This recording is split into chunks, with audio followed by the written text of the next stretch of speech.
talk about religion. So I will give it a general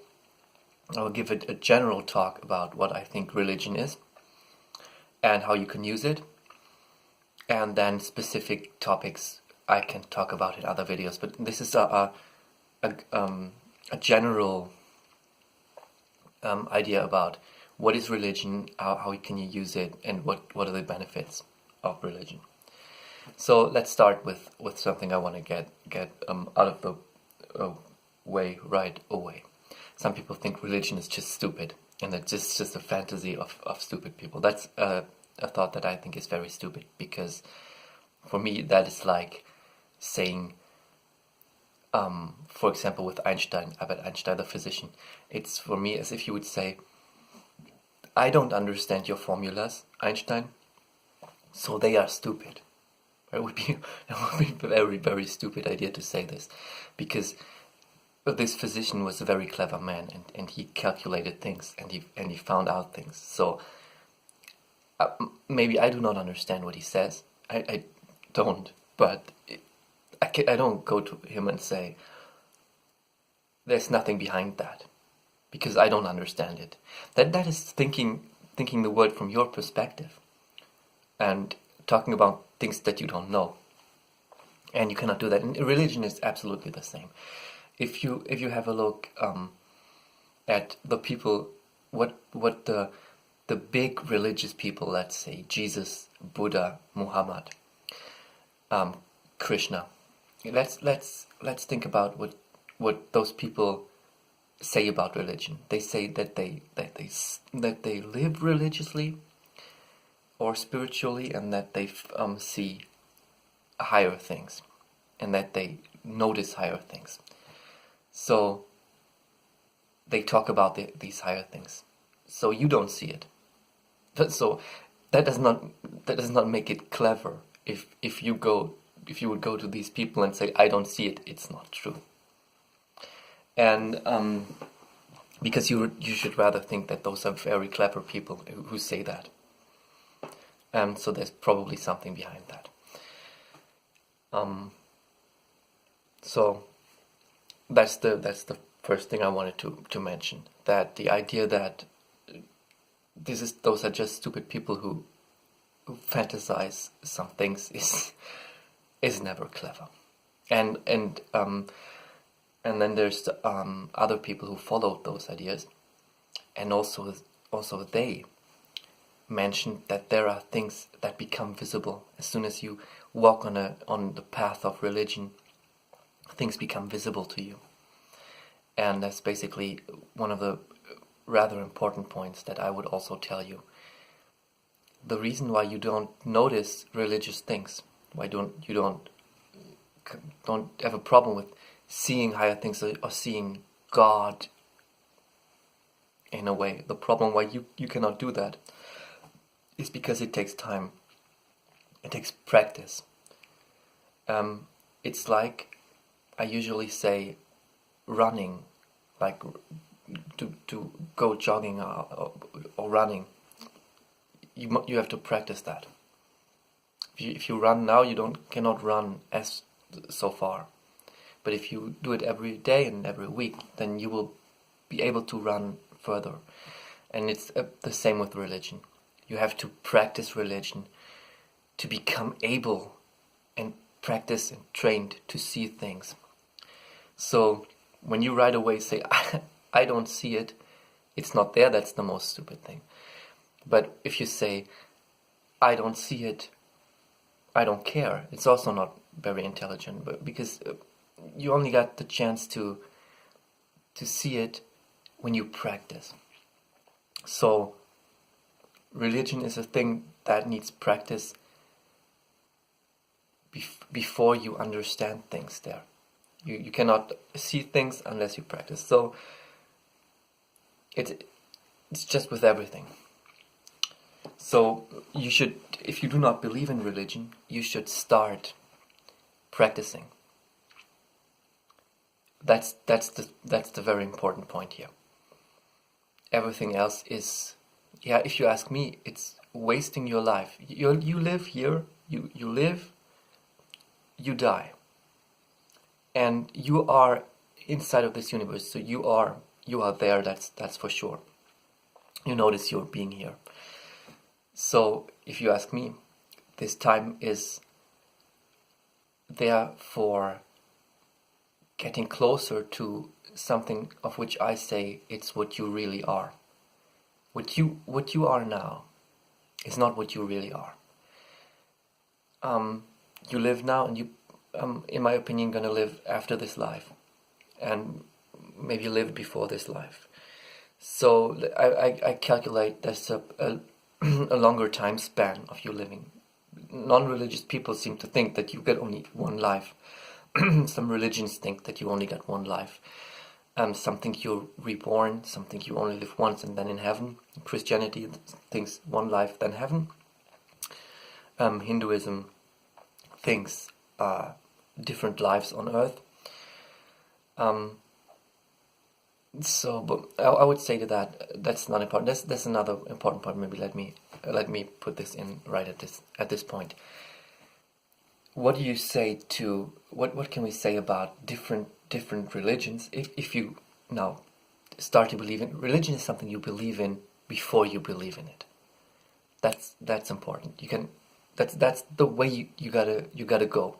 You gotta believe in things before you believe in them, in order to start to understand them.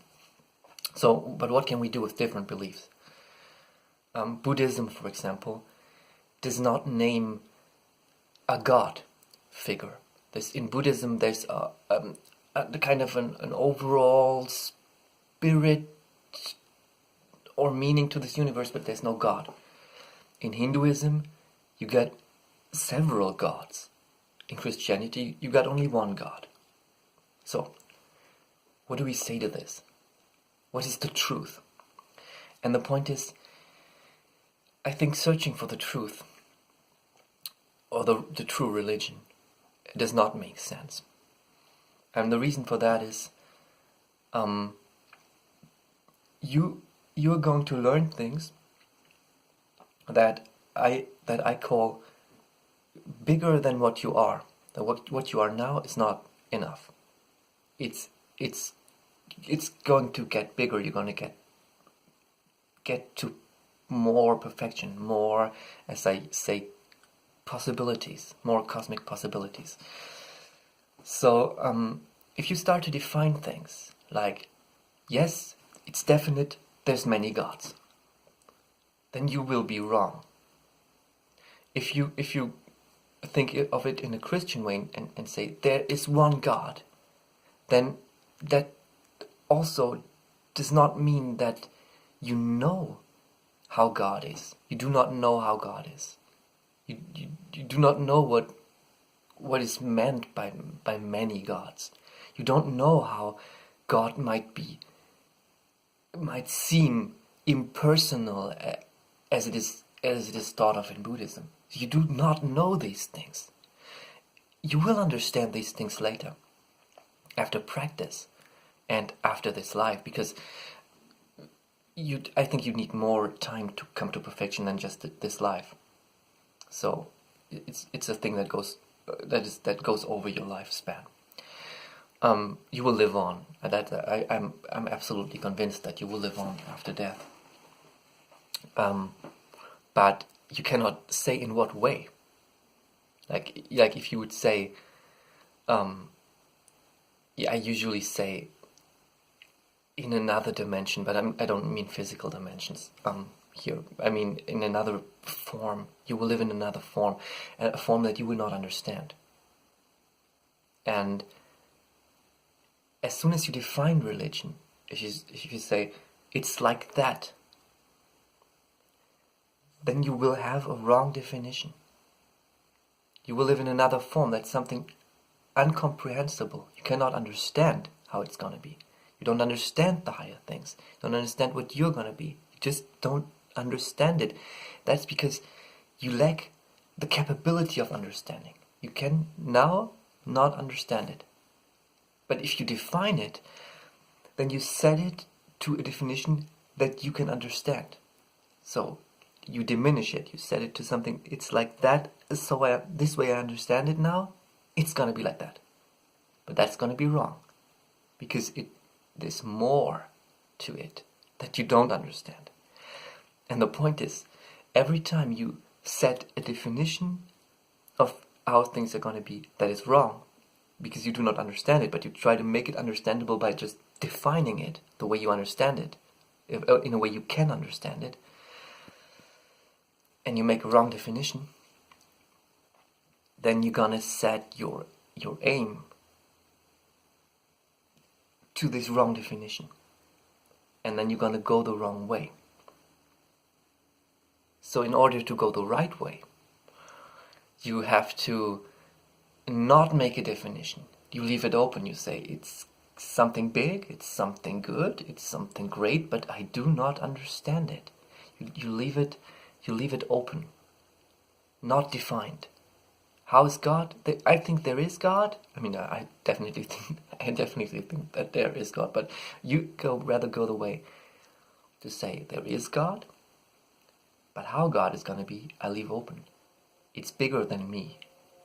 It's higher than me in terms of cosmic possibilities. So I cannot understand it. God is a high thing that I cannot understand. It's good for me. I want to go towards God, but I cannot understand it. Heaven is a big thing. Heaven, or Jannah in Hinduism, in Islam, or it has other names, but basically every religion defines a place called heaven. So to say nirvana is something that also is heaven. And there's you should not think that nirvana is a different state than what Christians call heaven. It's the place you come to when you're perfect. So what about heaven? How's heaven gonna look like? You don't know, because you will understand more when you are in heaven. You will be a different type of being. You will be different and of more understanding, so then you can understand heaven. Now, you cannot understand heaven. So you don't go and say heaven is gonna look like this. Because as soon as you define it, you can only define it from what you know at the moment, and it's gonna be a wrong definition, and wrong definition means walking the wrong way. Because you try to go to that definition, you try to come to something very specific, and you will stay on the level that you have today, in a way, because you don't, your mind is not open to learn new things, and that's very important. So learning new things means to be surprised by new things. As soon as you learn something new, you say, "Wow, I never knew this. I'm a different person now," and that's the way you have to imagine heaven. So don't make rules. Don't go like it's gonna be precisely like that. If somebody tells you things like, in heaven you will have so and so many virgins, or so, that's stupid, because heaven is not about virgins or all these things. It's much more complicated. It's much better. It's over what you are now. It's higher than what you are now, and you will be higher than what you are now. So don't make these rules like what exactly is gonna happen in heaven. If you think heaven it looks like a garden, no, heaven does not look like a garden. Because it's a different state. It's better than a garden, but you cannot understand it. It's gonna be different. So don't define it. That was another thing I wanted to say, but yeah, never mind. I'll come back to that later, maybe. So that's an important thing about religion. You don't go and define things. Oh yeah, in the religion of how is it called? The Latter Day religion of the Latter-day Saints or something.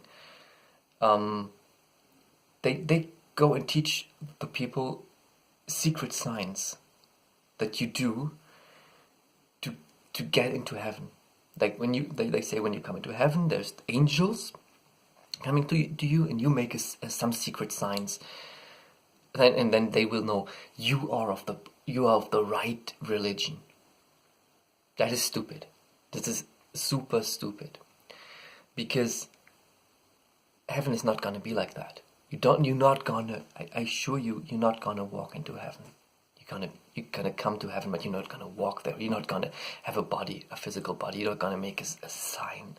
And the one thing that's definitely the most untrue about this is the idea that with a certain religion, you come to heaven. Like, that's wrong religions. Like, I don't very much like the Latter-day Saints religion. Really, I don't really like that very much. And what I really, really dislike is the religion of how's it called? The Jehovah's Witnesses, I think it's called in English. They go from door to door, and they have it's like very, very stupid ideas, like only 100,000 people are gonna go to heaven, and those are stupid religions. I mean, yeah, they are full of ideas that really, really distract you from coming to heaven. And the reason is that they are very small religions. First off, let me say, if there's a person from Africa, from a landscape where there's a very traditional, old religious ideas, like what we call nature religions, then this person will come to heaven. Like if a Christian, what Christians used to believe but don't believe anymore, luckily, if there's the belief that you have to become a Christian and then you go to heaven, that's an idea that was widespread in religion in times before that. Only if you're a Jew you can come to heaven. Only if you believe in Islam you can come to heaven. That's not true. That's basically nonsense. If you're a Buddhist, you can come to heaven. If you're a Christian, you can come to heaven. If you are a believer in a nature religion, you can come to heaven. All religions that tell you that you need this particular religion to come to heaven, take a step off. Say, I rather not join this religion. That's a definite thing. It's a definite warning sign. If some religious guy tells you only this religion will bring you to heaven and the others not, you go like this. No. Okay. That's a basic thing to see dangerous religions, because even though as a Jehovah's Witness or Latter-day Saints believer, of course you can go to heaven. That does not mean that the rules they have are distracting you from coming to heaven. That's an important thing. A believer in a nature religion can come to heaven, but the question is, in a way, how quick? Because let's take Christianity, for example, the casual Christianity, the bigger Christian beliefs, like Catholics, Protestants, and Byzantinian, I think it's called, and of course, like a lot of others. But let's take my advice for you is join the bigger churches. Just basically, if you are in a Christian church that is a smaller part, like whatever, small part, but says we are Christians, but we are the this and this Christians, which are a bit different. My advice is to join the bigger churches. The Catholics, for example, are the biggest part of Christianity. I would say join them, and the reason is religion has been developed. There has been Judaism. When Jesus was born, he was born a Jew, as we know, and there's nothing wrong about that. But he said, he used to often say that phrase, "It is written, you should do this and that, but I tell you, don't do it. Do it in another way." It's a very, very important sentence that Jesus used to say very, very often. What does that mean? That means that religion is being developed. So Jesus brought us a lot of ideas that defined what religion is a way of behavior. It's behavior rules that make you come to perfection. That's religion. That's another thing. Some people say, "Oh, religion is just stupid people believe in God because they're gonna be relaxed and happy." That's not the truth. Religion is behavior rules. So you have to think of religion as people behaving in the right way, becoming to see higher things, to see godly things or high spiritual things, start to develop and become more people of more possibilities in this universe. And then they say, this was the right way to behave. That's religion. So I call religion a science. I call religion one of the first sciences that humanity developed. If you think there's a distinction between religion and science, no, actually not. People experiment with behavior, and they see this behavior gets you to be a better person, and another behavior gets you to not be a good person. They have a theory, they behave that way, and then they say this worked, this did not work. In Christianity, in the Bible, it's written that homosexual people are sinners who do a wrong thing.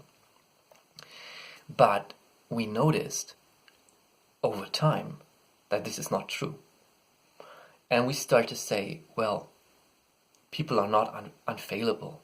Like Paul, it's a person from the Bible called Paul, and Peter is a person from the Bible.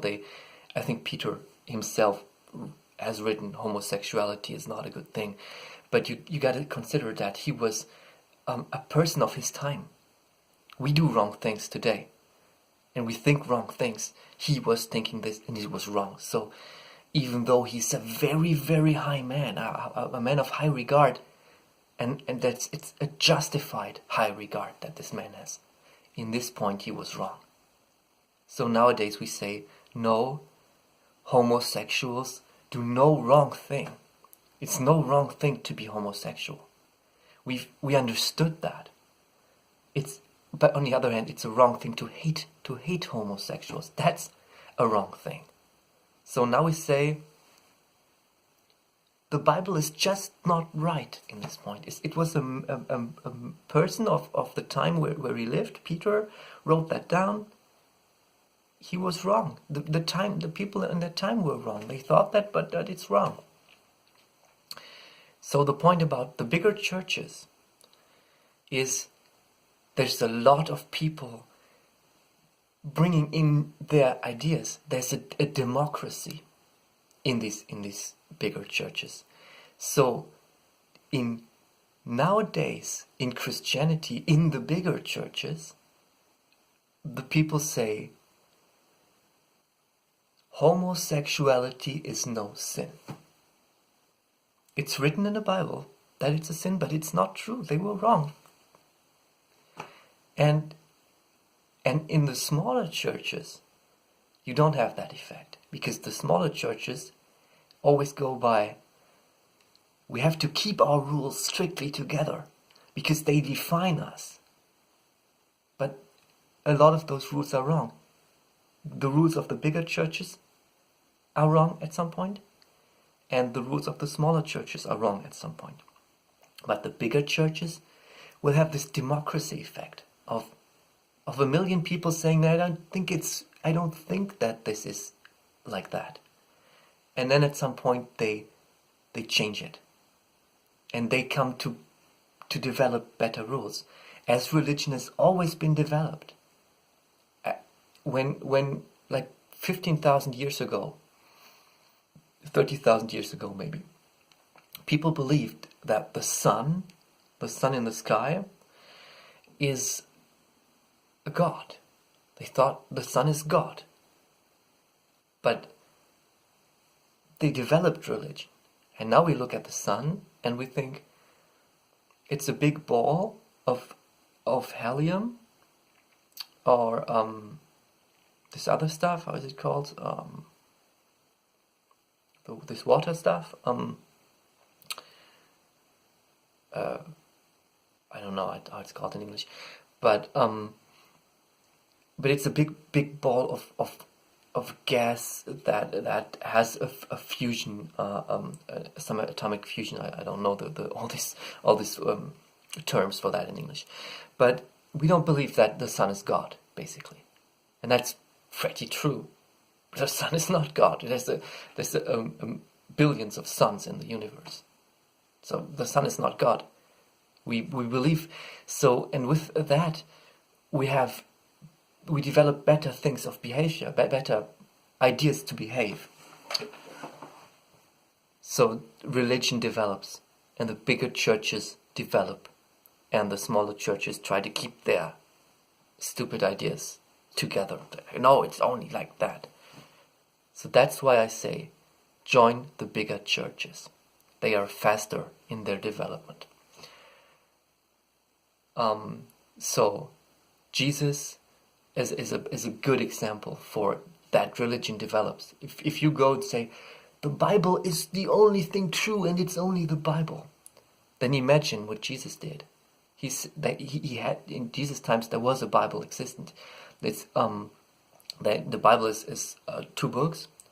For those people who are not Christians, the Bible is the most important book of Christianity, and it writes down religious rules. It tells religious rules and some stories that are not this important, probably, unless they show religious rules. So the Bible consists of 2 volumes, 2 books, an old book and a new book. And when Jesus was born, there was only this old book, so the book of the Jews, the Jewish religious book. And Jesus said, yeah, it's written in the book, listen, that, but rather do this. So, and this is written there, but rather don't do it. So he kind of told the people that some rules in this book are will not help you. If you live by them, they will not help you to go to perfection. But rather there's other rules that help you to go to perfection. And the people, after Jesus lived, then they said, yeah, it's a completely new religion. It's a new religion that we got. It's so much has changed. It's a new religion. So you can see that changing the rules of religion, even though they are written in the most important book that you have in religion, changing the rules is the thing that Jesus did, which we nowadays think of as absolutely perfect. Because in this old book there's a lot of very stupid stuff written. That you can have slaves. No, you cannot have slaves. That you can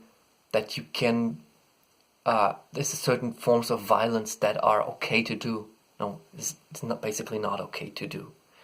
Some things, it's specific, but just as a general thing, there's really stupid stuff written in the old part of the Bible, and so if you want to orient, if you want to go to understand Christianity, you take a Bible which has 2 books, and you take the book that's called the New Testimony, or New Testament. That's the smaller book of both, and then you read the how's it called in English? The stories about Jesus. Ask somebody. The life of Jesus is told 4 times from four different people wrote about the life of Jesus. It's called the FN Gallion or something. In English, it's I think it's called the FN Gallion or something like that.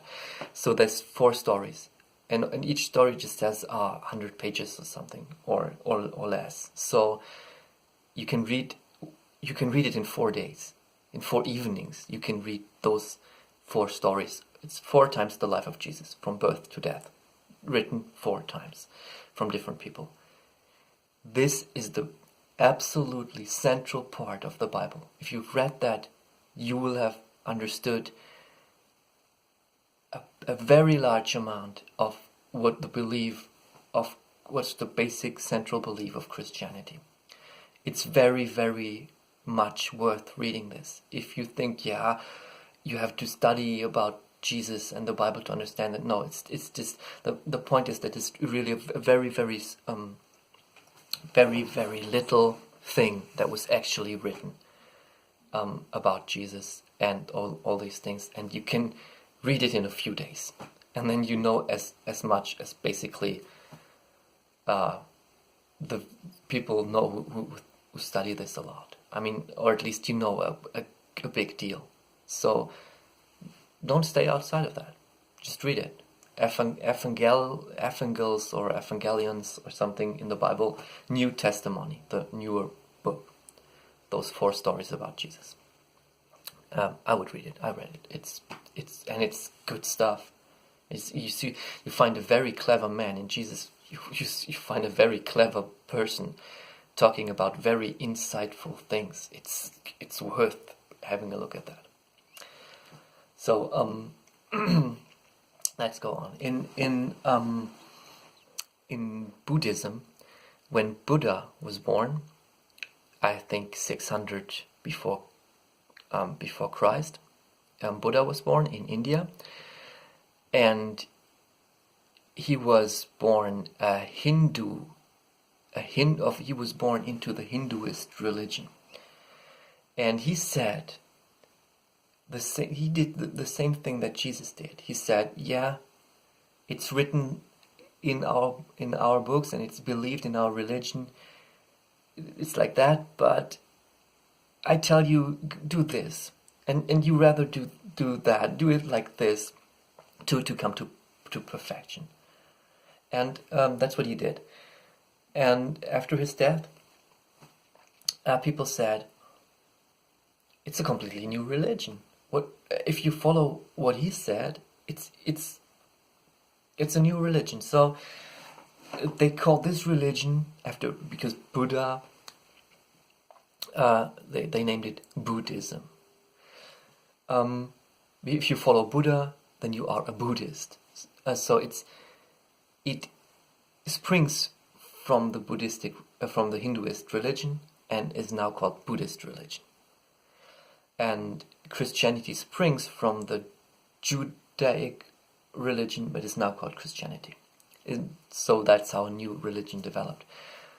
Buddha is in Hinduism. People believe that from time to time, certain people have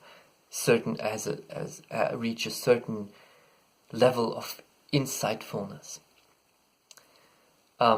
And those people get the title Buddha. So Buddha is a kind of a religious title that is not given, but that some people just have. Every so and so many years, somebody comes along and is a Buddha, and then he can talk about things. In Christianity, Jesus also gave himself a title. Christ is a title that Jesus gave to himself. he is expressing something along the lines of being a Buddha. Buddha said, because he had this concept of people coming along and having a certain knowledge. Buddha, who was called Siddhartha. His name was Siddhartha, and his normal casual name was Siddhartha as a person. And he said, "I am a Buddha," and that means I've got special insights. Listen to me. I see things. And Jesus did not use the title Buddha because in the Judaistic, or I don't know how it's called, Judaic, whatever religion, there's no word for people coming along having this understanding. There's no word that's as Buddha. So he said something like, I am. Yeah, I usually translate I translate it as prince, because in back then it was so that that a person becoming a priest or a person becoming a king was rubbed in a certain oil, a very, very expensive oil, and that meant that this person is going to become king or priest. It's rubbed in this oil. So Jesus said, "I'm rubbed in this oil." That's what he said. That's what Christ means. The oil is called Chrism, I think, in English. I don't know, but something along that lines. So he said, "I'm Christ." That means I'm rubbed in that oil, but he was not rubbed in that oil. He was not set out from society to be a priest or a king. But he said, "I'm rubbed in this." Also, nowadays we say a person who's becoming a king is called a prince. A prince is the person who's going to be the king. So I usually translate it as something along the lines of, "I'm the prince of the universe." Something like that. This is all as you will notice that definitions for me are like setting, as I said before, it's like defining things that you don't understand to say it's like that. And then if you define things that which are different because they are not really to be understood, and you should rather be surprised by how they're going to be and let this understand this later. If you define them directly, then you will go the wrong way, because you define them to things that you don't understand. So, but the point is that Jesus called himself, gave himself the title